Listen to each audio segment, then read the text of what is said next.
أفلح من صلى على محمد وآل محمد. اللهم صل على محمد وآل محمد. أعوذ بالله من الشيطان الرجيم. بسم الله الرحمن الرحيم. صلى الله عليك يا سيدي ويا مولاي يا رسول الله. صلى الله عليك وعلى آل بيتك المعصومين المظلومين. لعن الله الظالمين لكم من الأولين والآخرين. صلى الله عليك يا مولاي وابن مولاي يا أبا عبد الله يا حسين يا غريب يا مظلوم يا عطشان كربلاء، عليك وعلى أمك الزهراء سيدة نساء العالمين، صاحبة الضلع المكسور والخد المسطور، يا رحمة الله الواسعة ويا باب نجاة الأمة. يا ليتنا كنا معكم سادتي فنفوز فوزا عظيما. إمامنا الصادق عليه السلام says, لولا أن الله خلق أمير المؤمنين لما كان لفاطمة كفء من آدم فما دونه. If Allah did not create Amir al-Mu'mineen alayhi salam, no one would be eligible to marry Fatima al-Zahra from Adam until the end of the time. أفلح من صلى على محمد وآل محمد.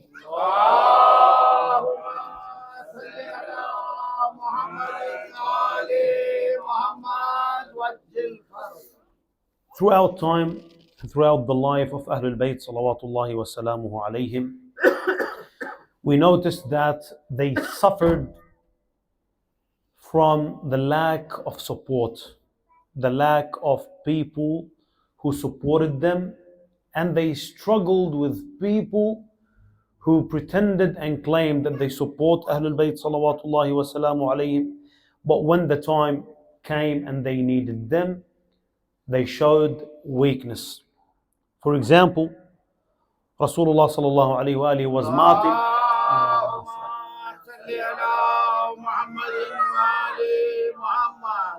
was martyred on Monday, and then on Tuesday at night Amir al-Mu'mineen buried him. They waited more than 1 day, and of course a lot of people they think that it was 3 days, but there is a misconception there.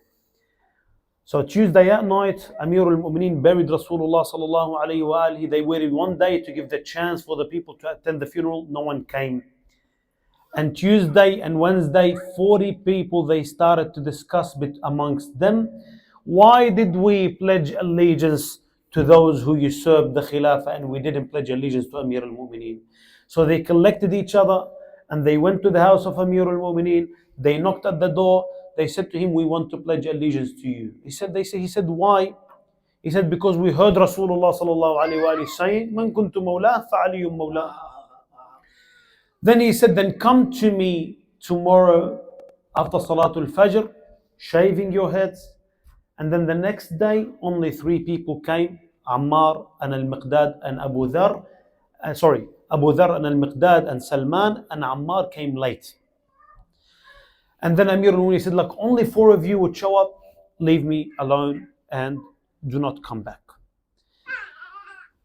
This is the first time. Second time, Al-Imam al-Hasan alayhi salam, where he suffered from lack of people. Al-Imam al-Husayn, hal min nasirin yansurani. Until Al-Imam al-Sadiq alayhi salam, when Sudayr al-Sayrafi came to him and he said to him, Oh Master, there is 100, why would you stay sitting down and not fight back against the tyrant and you have 100,000? He said 100,000. He said 200,000. He said 200. He said no, 300,000, until they reached 500,000. Then the Imam told him, would you walk with me a bit? They walked out.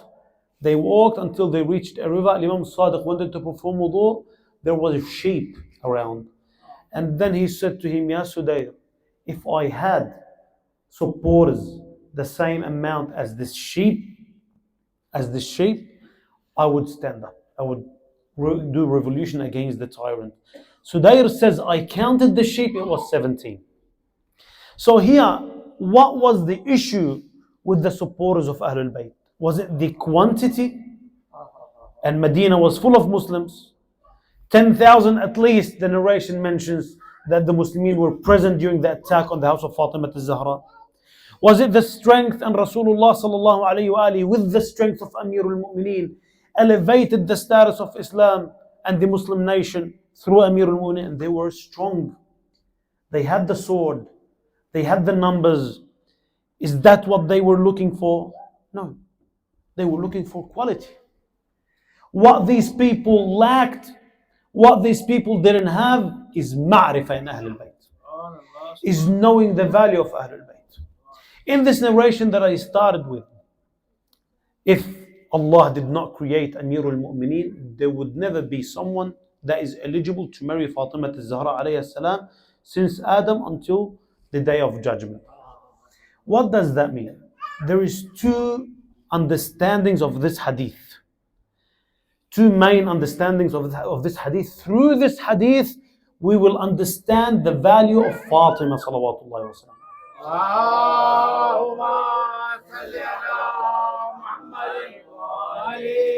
And we should keep in mind that we cannot understand Fatima. We cannot comprehend the status of Fatima. Sallallahu ala Muhammad wa ali Muhammad.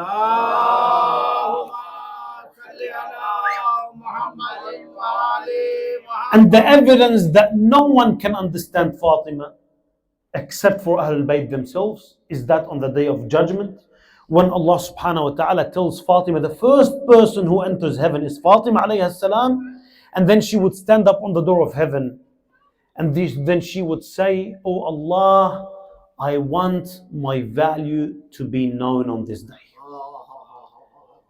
And then Allah will tell her, go back and take whoever you want with you.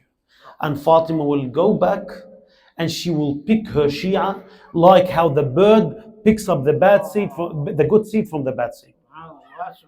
And then the Shia of Fatima would say, Oh Allah, we won't enter heaven. We want our value to be known on this day. And then Allah will tell them, go back and take with you whoever fed you for the love of Fatima. Whoever gave you water for the love of Fatima salawatullahi wa salam. So why would Fatima alayhi salam say, Oh Allah, I want my value to be known on this day, if her value was known in the dunya? No.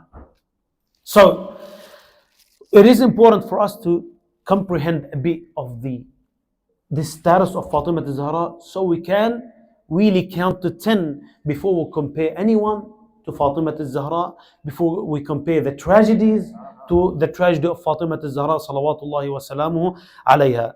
We mentioned that there is two understandings of this hadith. The first understanding, and some people explained it this way, that this hadith is only speaking about who is eligible to marry Fatima. And this can be obvious from the hadith. Is it only limited to that, about eligibility of who can marry Fatima salawatullahi wa salamu alayha? Let's discuss this a bit so we can learn a lesson. Those who had this understanding, when we want to understand the way they looked at this narration, we go back to the chapter of marriage, of nikah, in the books of fiqh of the Maraji. And we see what are the characteristics that are supposed to be present in someone to be eligible to marry someone. And we are speaking in Islam. Islam is a religion of rulings. Islam sets the standards and we have to obey. And when Rasulullah says something, it applies on everyone. And it's supposed to apply on Fatima because she's a role model. So here, when it comes to eligibility, we go back to the fiqh. We say that there is two main conditions. So I can take into consideration two main standards when someone comes and proposes to my daughter. When someone comes and proposes to my sister, for example, there are two main conditions. The first is Iman. Al-mu'minu kuf'ul mu'mina. Al-mu'min is the equivalent or the eligible for the mu'min sister. So here the Iman is the main thing. The major headline is Iman. It doesn't matter if there is a difference in the level of Iman. Maybe the wife would pray Salat al-Layl and the husband doesn't. Maybe the husband does a lot of charity, the wife doesn't. So this difference of Iman doesn't matter, but the main shart, the main condition is the Iman, and the second condition is Al-Yusr. Al-Yusr is being able to accommodate for his family, and this is not wealth, not being rich. This is being rich, but according to the fiqh. Being rich according to the fiqh is someone who has enough money to accommodate for a year. Either he has it ready in his pocket or in his bank account, or he has it like day after day. I work monthly, I make this much, and then if I calculate it throughout the year, it's enough. Yusr is the second condition. These are the two main conditions that we look at first, and then comes the minor rules and the minor conditions, which are like what, for example, chemistry, or like what the people they say, مثلا, I understand her head and she needs to understand my head. We need to understand each other. These are secondary, but nowadays people gave them the importance to these secondary things. So Rasulullah sallallahu alaihi, to give an example, Rasulullah sallallahu alaihi broke the standards that were there during the time of Jahiliyyah. Rasulullah had an awning outside the masjid where the Muslims who were poor and they didn't have house, they didn't have a family, they didn't have a tribe, they used to go and sleep there. And once Rasulullah called up a person, his name was Juwaybir. Juwaybir was a very poor man, and Rasulullah told him, why don't you get married? So this wife of yours would help you throughout this dunya and in the hereafter. He said, Ya Rasulullah, look at me. I am not good looking. I have no money. I don't have a tribe. I don't have a high status in this community. Which girl would accept me? Then Rasulullah sallallahu alaihi wasallam told him, Ya Juwaybir, that Allah subhanahu wa ta'ala through Islam, He downgraded the people who were high during the Jahiliyyah, and He upgraded the people who were low in the Jahiliyyah. Islam elevated these people. And then He told him, go to Ziyad ibn Labid, and he was a head of the tribe of the Ansar. He said, go to him, and he had a daughter that was so beautiful, that her name was Al-Dhalfa.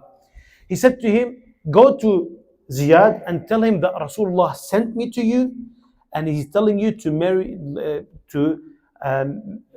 give me your daughter to be my wife. And then Juwaybir went to Ziyad, and he stood up in front of him, and Ziyad was sitting amongst people.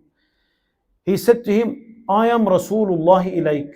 I am the messenger of Allah to you. And he told me to tell you something. Is it possible for me to say to you aside? He said, no, you can say in front of the people, doesn't matter. And this is a message from Rasulullah. I'm honored. He said, Rasulullah tells me to tell you that marry me your daughter. And then Ziyad didn't believe. And he is of the Ansar. He said to him, go back to Rasulullah and tell him that we do not accept anyone to our daughters except if they are from the Ansar, like us. And then as Juwaybir was leaving, he said, this was not the religion of Allah, the act that he done. And this is not the teachings of Rasulullah. Then the daughter of Ziyad heard him when she was in her house. And she called upon her father and she told him what happened. And then he told her, she said to him, call upon Juwaybir. Juwaybir wouldn't lie on behalf of Rasulullah. Then Ziyad himself went to Rasulullah and then he accepted Juwaybir. Juwaybir didn't have money, and then Ziyad had to accommodate everything for him. So, of course, this narration is very long. It has many lessons. One of the things that Juwaybir done for 3 days, he didn't approach his wife standing in the side of the room praying and showing gratitude to Allah subhanahu wa ta'ala. So Rasulullah broke these rules. But then nowadays, Rasulullah broke the rules of the Jahiliyyah, but nowadays people went to Jahiliyyah. Under what excuse? They tell you, well, the time has changed. The time hasn't changed. Halal Muhammadin halal ila yawm al-qiyamah. And haram Muhammadin haram ila yawm al-qiyamah. What changed is the nafs of the people. Is the nature of the people. Is choosing not to follow the religion and follow the trends and follow what is more popular and nowadays is the rules. So they left Islam and they went back to Jahiliyyah. Even though that we do not have men nowadays like Juwayber. Juwayber said about himself that he was ugly. We don't have men like that. Even when it comes to money and wealth, living in Australia, you don't see anyone that is homeless and sleeping in the masjid because he doesn't have a home, especially in Islam. Especially living in Australia where Centrelink is there and everyone is. But we see that the youth are struggling to find a spouse. Why is that? Because people, they wanted to go away from the teachings of Rasulullah sallallahu alaihi wasallam. Okay. We said that two main conditions, Iman and being able to accommodate.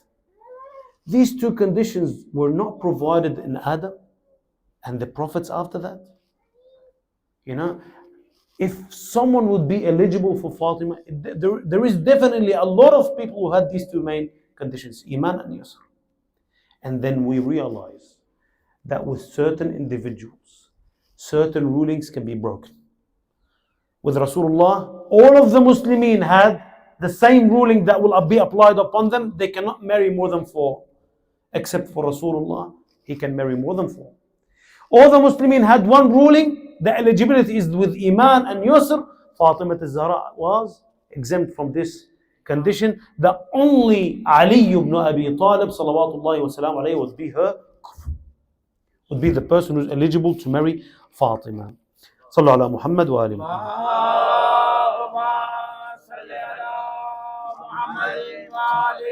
The second point, and this is the most important point, the second understanding of this narration, it's not about eligibility of marriage. It's not about marriage at all. This hadith is showing us the status of Fatima salawatullahi wa salam. If it was talking about the eligibility of marriage, why would the narration say that if Allah did not create Ali ibn Abi Talib, no one would be eligible for Fatima from Adam? And Adam is the grandfather of Fatima. And that itself, he cannot marry Fatima. So it's not speaking about marriage. It's speaking about maqam. It's speaking about status. It's speaking about azama and greatness. That is something that's why this narration, if we look in the background meaning, it's not speaking about marriage. Otherwise, why would the example be Adam alayhi salam? And Adam is the grandfather of Fatima. And this is a major thing in reading the hadith. So, in order to understand the value of Fatima, the narration is speaking about if Allah did not create Amirul Mu'mineen. So if you want to understand Fatima, understand Amirul Mu'mineen salawatullahi wa salam. Who is Amirul Mu'mineen?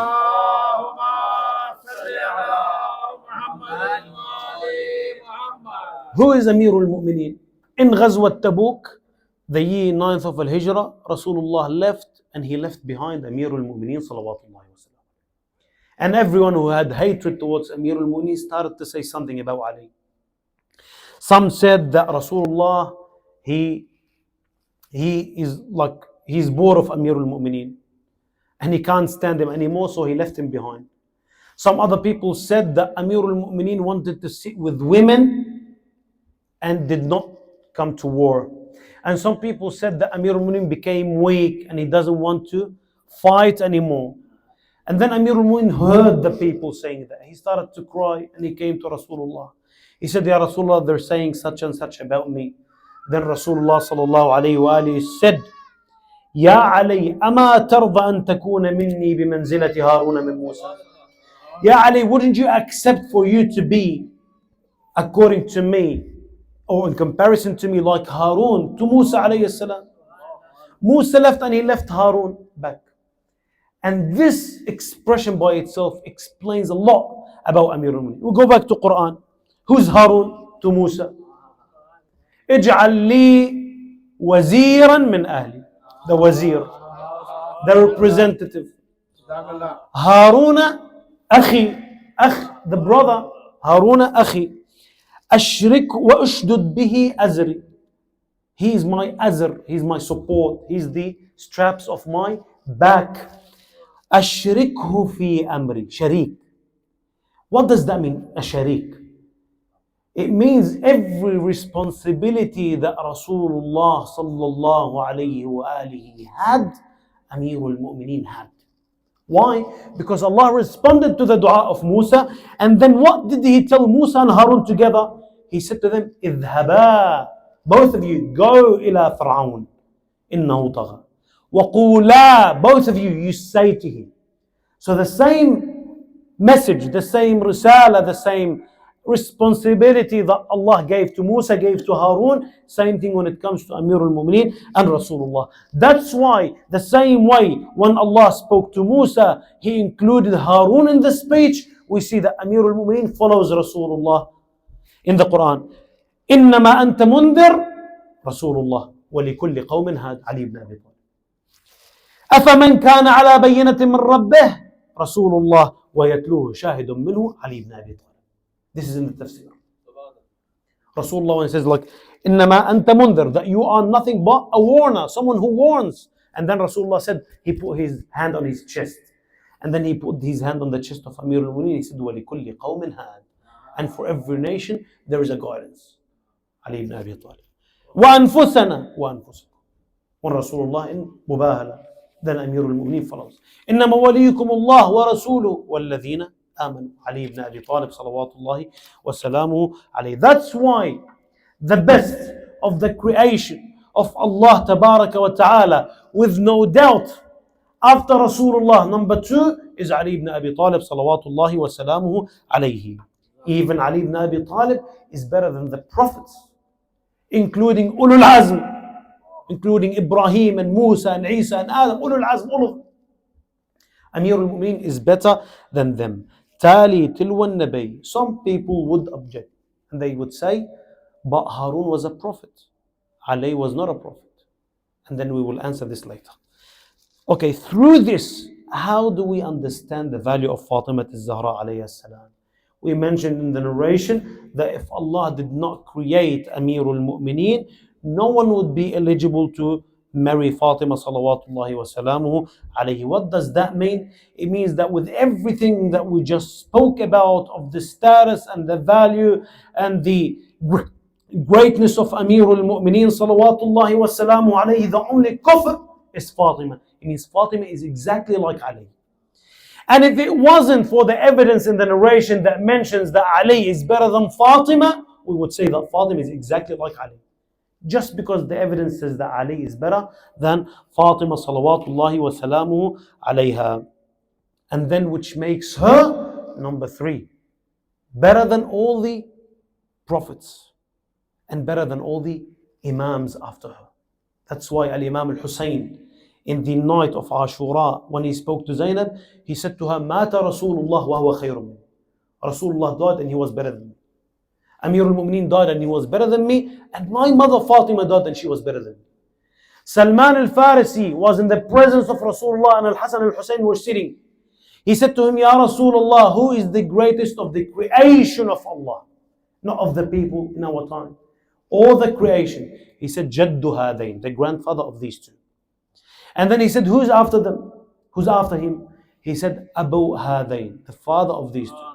He said, Ummu Hadain, the mother of these two. Rasulullah sallallahu alayhi wa sallam speaks about the value of Fatima salawatullahi wa sallam. Then, how would Fatima alayhi salam be better than the prophets and she's not a prophet? How would Amir al-Mu'mineen be better than the prophets and he's not a prophet? We say that prophethood and these statuses that Allah subhanahu wa ta'ala, or these titles that Allah subhanahu wa ta'ala gives them to certain individuals in this dunya, it's merely the duty of them, or the responsibility, or the job. It's their job. It's different than eligibility. Amir al-Mu'mineen had every characteristic that makes him eligible to be a prophet. But there was no need for him to be a prophet because the last prophet is Muhammad sallallahu alaihi wasallam. اللهم صل على محمد وآل محمد. Al-Imam al-Hasan alayhi salam as well, he has every characteristic to be an imam, but in the presence of Amir al-Mu'mineen salawatullahi wa salam alayhi, there is no need for him to perform his job as an imam. That's why the people would ask the imam, who's the imam after you? In the presence of Imam al-Hussein, he would say Imam al-Hasan. He wouldn't say al-Hasan al-Hussein. We believe that this title was given to them from before the creation. They were imams, but we're speaking about the wazifa in the dunya, their duty in this dunya. Amir al-Mu'mineen, as I mentioned, that he has the characteristics that makes him eligible to be a prophet, but there is no need. And same thing as Fatima salawatullahi wa salam. This is how we are supposed to look at Fatima. We cannot understand the value of Fatima. How can we understand the value of Fatima and we can't even understand the value of her necklace? A lot of you are familiar with the story of the necklace of Fatima. The necklace that she received as a gift. A poor man came to Rasulullah in the masjid and he said to him, I have no food, I have no money, and I'm a stranger. I traveled here and I left my family. I can't go back. I don't have a camel. Help me. Rasulullah sallallahu alayhi wa said, I don't have anything to help you, but الدال على الخير كفاعله. The person who guides you to what's good is like he has done it. Go to the house of Fatima. He knocks at the door and he says that Rasulullah sent me and I am poor. I need this, I need that. Then Rasulullah sent to him her necklace. He comes back with the necklace to the masjid. He said, this is what I got from Fatima alayha salam. Who would buy this from me? Ammar ibn Yasir came. He said, I would buy it. He took the necklace. He gave the man food, water, money, a camel, and he gave him his slave, the servant that he had. He gave Rasulullah sallallahu alayhi wa his slave. Then Rasulullah said that for the slave to go, sallallahu ala Muhammad wa ali Muhammad.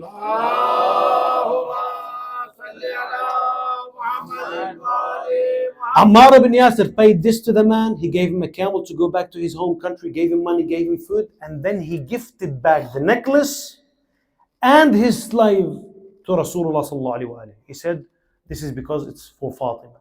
Then Rasulullah gave the necklace to the slave. He said, you and the necklace a gift to Fatima, and they went back. The servant went to the house of Fatima and he returned the necklace to her. He said, and now I am your slave. Then Fatima alayhi salam said, you are free to go. That slave, he started to cry. She said to him, why are you crying? Is this something little that we done to you? He said, no, I'm just astonished and surprised with this necklace. This necklace was able to feed a hungry man, was able to quench a thirst of a man, was able to return the man back to his family, and was able to free a slave. So we cannot understand the value of the necklace of Fatima. That necklace done that. How can we claim that we understand Fatima so we can compare any person to Fatima? Or we compare any tragedy to the tragedy of Fatima sallallahu alayhi wa sallam. Or we say, or like we limit the tragedy of Fatima to a time, that it's only a historical event that we learn from it, and we will not be asked about it. So this is the individual that we are attending these nights to commemorate. When we come here to this majlis, to Ihya al-Layali al-Fatimiyya, we should understand the value of this lady, that Amir al-Mu'mineen, when he orders everyone to be patient, he doesn't be patient. Amir al-Mu'mineen salawatullahi wa salam alayhi, where he wouldn't even dye his beard in war, and it's a recommended action. And Ammar would tell him, Ya Amir al-Mu'mineen, why wouldn't you dye your beard? He said, I'm in grief. He said to him, over who? He said, over Fatima. He said, but it's been 30 years. He said, I'm still in grief. Fatima salawatullahi wa salamuhu alayha the lady that Rasulullah sallallahu alaihi wasallam told the people many times about her status. That we look at the difference between how many times Rasulullah sallallahu alaihi wasallam spoke about Fatima, Fatima بضعة مني من أذى فقد أذاني, and we see how they belittled her after the martyrdom of Rasulullah. A daughter, when she goes to the grave of her father, she likes to remember her moments with her father. She waits for the Eid maybe to go to his grave, for the Jum'ah to go to his grave. And she sits next to the grave, recites Fatiha, and she goes back safely home because she's the daughter of the number one man. Fatima alayhi salam didn't have time to remember her memories with her father because new memories were coming in very quick. The only thing that she was able to do, because she couldn't do it anywhere else, she couldn't do it with Amir al-Mu'mineen, was complaining about her pain. She goes to the grave to Rasulullah. She says to him, Ya Rasulullah, look at my eye, what these people done to me. Look at my ear, how it's bleeding when they dragged the earring from it. Ya Rasulullah, look at the hole that was made in my chest from that nail. Ya Rasulullah, they killed my son al-Muhsin. Oh Father, look at what they done to me after you left. And that was harsh upon her in the absence of Rasulullah for her kids to see that.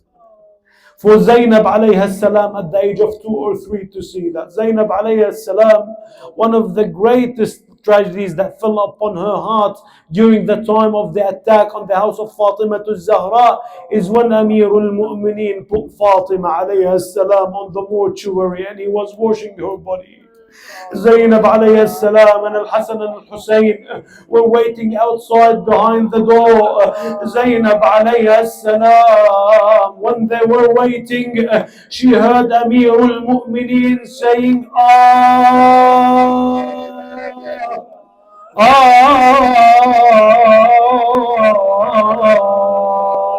Al-Hassan and Al-Hussein were wondering why our father Ali ibn Abi Talib would scream.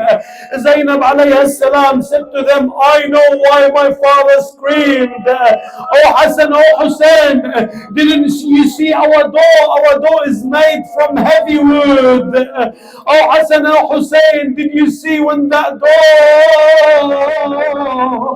was pushed against our mother Fatima? And I reckon he broke more than one rib. Zainab alayhi salam told them, I went to visit my mom once in her room. I saw her praying and she was in qunut and she raised only one hand. She couldn't raise the other. This was the harshest thing upon the heart of Al-Aqila Zainab. And then what is the harshest thing upon the heart of Amir al-Mu'mineen? Is it the broken rib? No. Is it the red eye? Is it the dead fetus? No. It is because Amir al-Mu'mineen took Fatima alayhi salam in the middle of the night with no one attending her funeral except of 10 people. And he put her in the grave and he started to put the soil on top of the body of Fatima. What is the evidence to that? Because Amir al-Mu'mineen, with all of these events, he was patient. He promised Rasulullah to be patient. But when he started to pour the soil on the body of Fatima, he said, Ya Rasulullah, قل عن صفيتك صبري. My patience is drained, Ya Rasulullah. يا رسول الله لقد استرجعت الوديعة. The trust went back to you. But how did the trust go back to Rasulullah? In what state? He said, يا رسول الله فأحفها السؤال واستخبرها الحال. يا رسول الله, ask her about what happened to her. فكم من غليل معتلج في صدرها لم تجد إلى بثه سبيلا. She went through a lot, يا رسول الله, and she had no one to talk to. She lost a baby.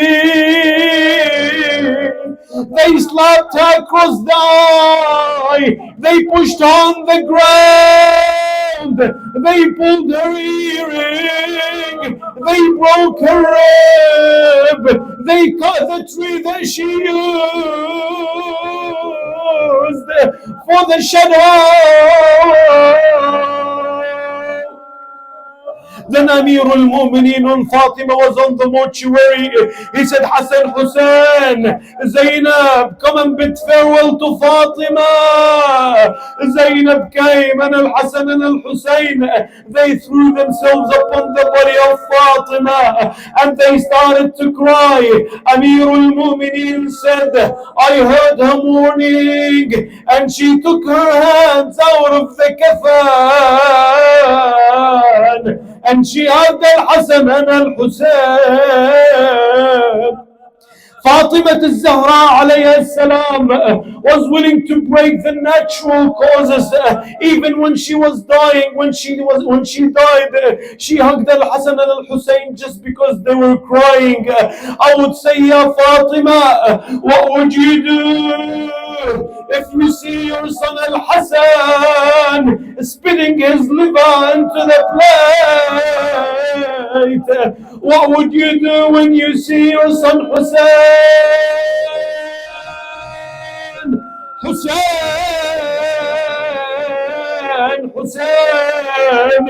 and the horses are running on top of his chest, grinding his bones, moving him from one side to the other,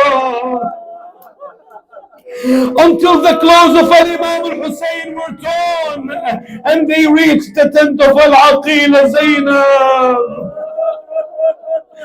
لولا سقوط جنين فاطمة لما أودى لها في كربلاء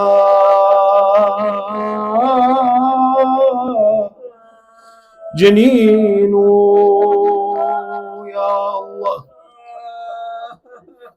إلهنا بفاطمة وأبيها وبعلها وبنيها والسر المستودع فيها، فرج عنا فرجا عاجلا قريبا كلمح البصر. With these tears we ask Allah subhanahu wa ta'ala to hasten the appearance of صاحب العصر والزمان بحق فاطمة وأبيها وبعلها وبنيها. We ask Allah subhanahu wa ta'ala to grant us the tawfiq to see his face and to see with him on the same feast and to fight under his standard. اللهم صل على محمد وآل محمد. اللهم كن لوليك الحجة ابن الحسن صلواتك عليه وعلى آبائه في هذه الساعة وفي كل ساعة وليا وحافظا وقائدا وناصرا ودليلا وعينا حتى تسكنه أرضك طوعا وتمتعه فيها طويلا برحمتك يا أرحم الراحمين. ولتعجيل الفرج واستجابة الدعاء وقبول الأعمال وقضاء الحوائج, to fulfill our needs, the needs of the people who are attending these majlis, the people who are listening, and to grant us the forgiveness in this dunya and the highest of status in the day of judgment, to hasten the appearance of صاحب العصر والزمان. ولأرواح أموات المؤمنين والمؤمنات من مات على الإيمان نهدي الجميع ثواب ما قرأنا وثواب المباركة الفاتحة مسبوقة